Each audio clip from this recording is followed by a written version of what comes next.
coefficient is nothing but the percentage of rainwater that just runs off after falling on a surface. For instance, consider a soil surface and rain falling on it. When it starts raining, the soil will start absorbing some amount of water. After some time, certain amount of water will start flowing off. So, the ratio between the amount of water that flows to the amount of water that falls on this surface is nothing but your runoff coefficient, and it is denoted by C. This C value varies between 0 to 1 for different materials. Value is based on certain factors. What are these factors? One is definitely the amount of rainfall that is falling on the surface. So, climatic factors.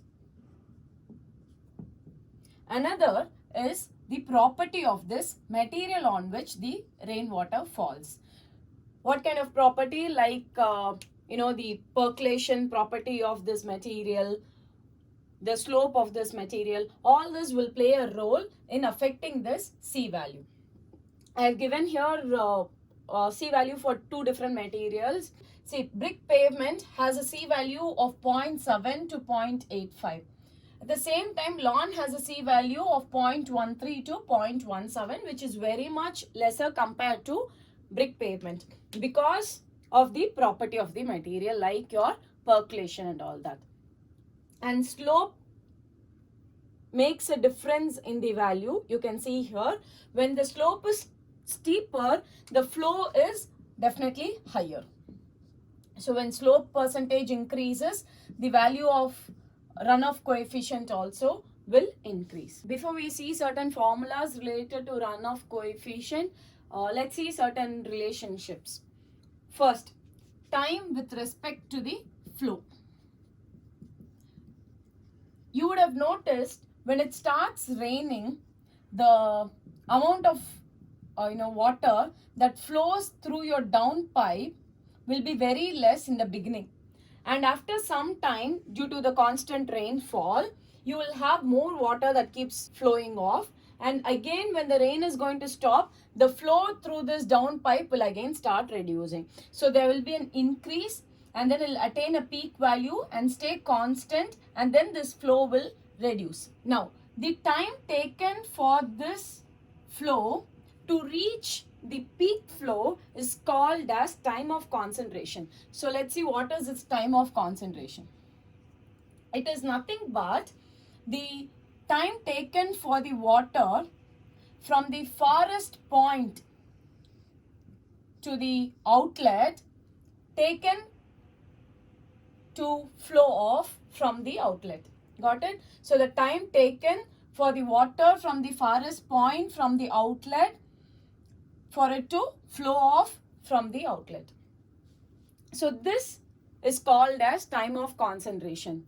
Why is this very important? Because when they are designing dams, culverts and all that, you'll have to come up with the peak flow rate, for which time of concentration factor is very important, and there are a lot of equations for it. We'll just see what are the factors that will affect the time of concentration. Let's not get into it in detail.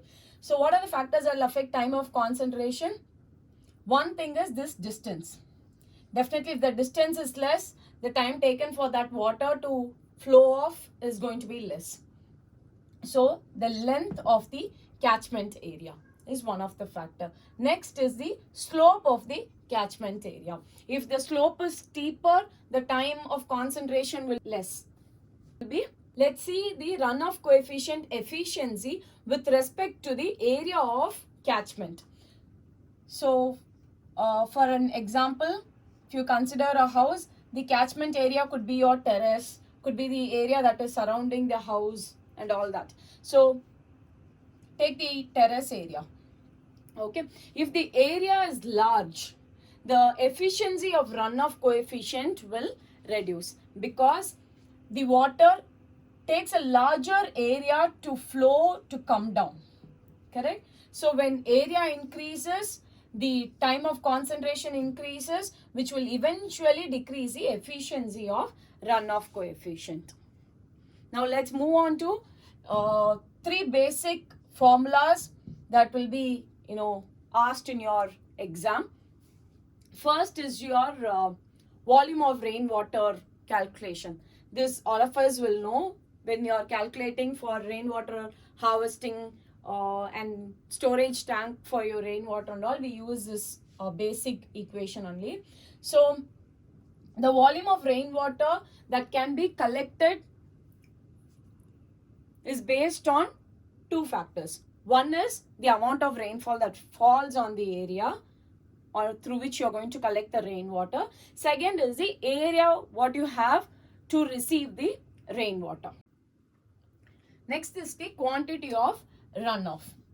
So what do you mean by quantity of runoff? The total amount of water that has flown off from the surface. So what will be the factors that will affect this? One is the area of the surface. Definitely when the area is more, the quantity of runoff will be more. Next is the amount of rainfall that falls. So when there is more rainfall that is falling in, then quantity of runoff will again be more. Next is the property of the material. So quantity is directly proportional to your area of catchment and intensity and one constant. And that constant is nothing but the coefficient which will give you the property of the material which will help in that flow rate. Next equation is your composite runoff coefficient. Composite runoff coefficient you calculate when you have different surfaces with different materials.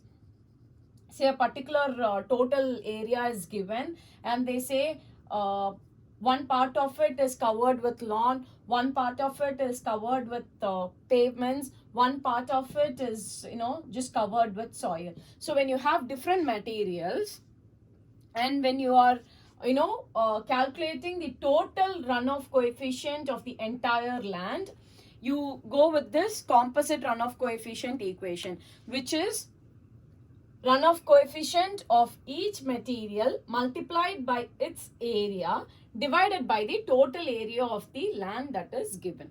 I hope that is easily understandable. So using these three equations, you can solve maximum of the problems that are asked in your exam. Let's see one problem now. Okay, it's a very simple problem.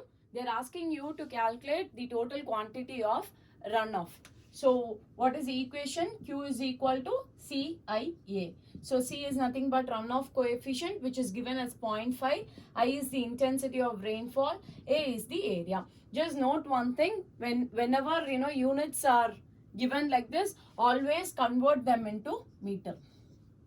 Okay, so coefficient is 0.5. Intensity is 0.01.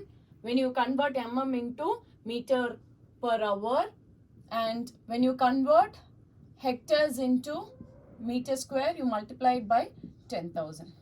So the answer is 90. So the other problems we'll see in the next class. Thank you.